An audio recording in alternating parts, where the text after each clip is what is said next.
I wasn't terribly upset at the Wilder Fury decision. I wasn't terribly upset. I thought, you know what? I think Tyson Fury did enough to win, but when I look at it, I like when they score damage. Damage means a lot to me. When I look at that fight, when Wilder hurt him, he hurt him twice and he hurt him real bad. I mean, I think that's worth a lot. And I think he was always threatening. So I felt like, I don't know if I would agree with a draw. I think it was a close decision win for Tyson Fury, but I didn't hate it. I didn't hate it because I think I'd like to see them fight again. Absolutely. I mean, it was one of them fights where, yes, you're 100% right, that it could end in a draw, and I think everybody would be kind of satisfied with that. Yeah. Unfortunately, with the count and knockdown, which I was so frustrated with the comments, and, you know, I had to stay away from the social media and the boxing groups and things like that. Because why's that? Just, you know, some of the opinions of people, that's the way to put it. That was a long count, and this and that. There's been thousands of fights in the last 10 years, and I've very seldom heard anybody complain about a count. You know, that fight, they don't do a 10-second count in boxing. They go by the referee's count. Right. And for another thing where Wilder kind of hurt himself, the referee tells you in the locker room before the fight, and he explains it to you, go to your neutral corner. If you come out of your neutral corner, I will stop the count. I mean, you know that. So the first thing I used to do when I dropped somebody is I ran my ass to that neutral corner, you know, so that referee could start counting. I didn't see any issue with the knockdown. I even recorded it on my phone, and if you did go by the 10-second count, Tyson Fury still beat it. Really? Yes, I have it. You know, I'd have to go through and find it. I thought I saw it on Instagram or one. It was. I think it was on Wilder's Instagram where he had it where the count starts right when Fury drops. I counted it as soon as his back, almost right before his back hits the ground, into where he got up. And again, that's only a 10-second count without a referee even coming over to it. You know. Okay. But you know, as far as the fight itself, I gave Wilder, obviously, the 2 knockdowns. That's automatically 4 rounds. But I thought, and I gave him one other round after that. I thought Tyson Fury controlled the action, you know, had controlled the momentum of the fight. On the flip side of it, I think that Wilder actually could have made that an easier fight too. You know, Wilder actually has a hard time with his control. He don't know how to really work to the body. I don't want to put it on the trainer. I don't know what the issue is with that, but he neglected that body a lot throughout the fight.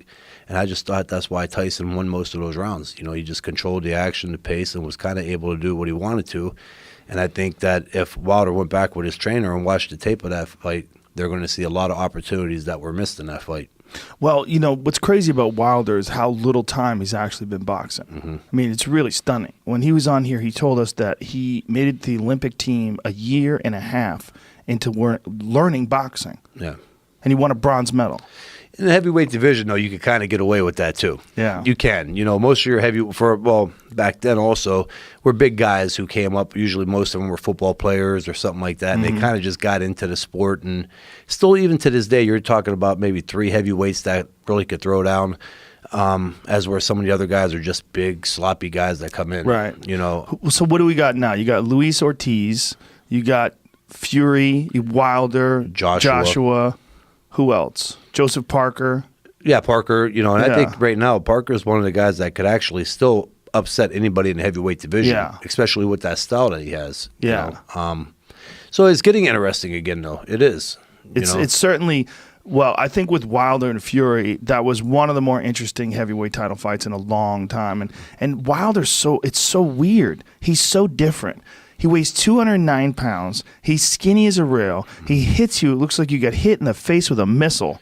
Yeah. I mean, it's crazy. Well, because that is a missile he's firing. Fucking crazy power that guy has, isn't it? And I try to explain to people on that, too. You don't have to be a big guy.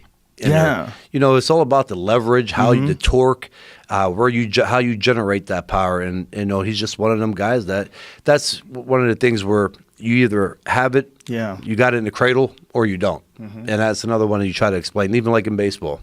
You're either a home run hitter or you're not. You know, you could work on it a little bit and maybe knock 1 or 2 more home runs out or knock a guy or 2 out more. But if you don't have it, you're not going to, unless you really go back over and find the time and patience to reprogram that fighter and change the whole style. Yeah, it feels like one punch knockout power you either have or you don't. Yeah. But the guys who can put it on you and stop you, like Julio Cesar Chavez, never had really that one punch knockout power, but he fucked a lot of people up. And he had that body shot too. He didn't need a knockout punch to the head. Dude, he was so perfect when he was in his prime. The way he would fight was constant bobbing, weaving, moving in, and then once he put that pace on you, it was just constant damage, constant punches, the volume, the accuracy, and the fact that he never got tired. He would just keep that pace up, bap, bap, bap, bap, bap, and you would see guys just start to wilt, just backing up all the time, just wilt under that pressure. Yep, and that's that body attack that he had. How he invested into that body from the early rounds. People carry those punches. They carry that into the 5th and 6th round, and it was brutal. I couldn't imagine fighting. I fought some tough guys, but I was glad, being a tall guy, nobody ever went to the body like that against me. I would have hated that.